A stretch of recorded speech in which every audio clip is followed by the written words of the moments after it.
Welcome to Not Milk Never Milk. Subscribe if you're lactose intolerant. You begin by confirming Windows 10 64-bit and sufficient RAM. That prevents performance problems later. Once done, reboot into BIOS or UEFI and enable virtualization. This is why emulators need hardware support. Next, download the Windows subsystem for Android or a trusted Android emulator installer and save it to a known folder.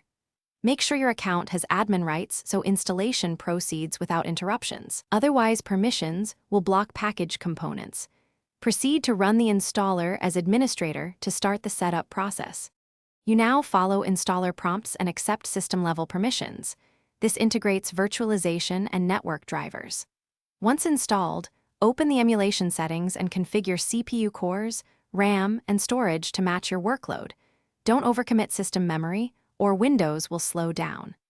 Next, enable developer features and ADB access so you can sideload APKs or install Google Play if desired. Make sure network settings allow internet for the Android environment so apps can update and authenticate correctly before you launch your first app.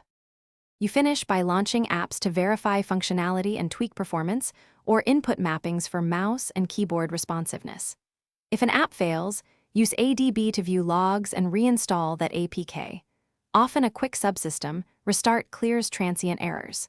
Make sure optional Windows features like Hyper-V or Virtual Machine Platform are enabled because missing features cause crashes. If problems persist, reinstall the Android subsystem or emulator ensuring virtualization is active. That resolves most remaining compatibility issues. Thanks for watching. If this was helpful, leave a like and consider subscribing. See you next time.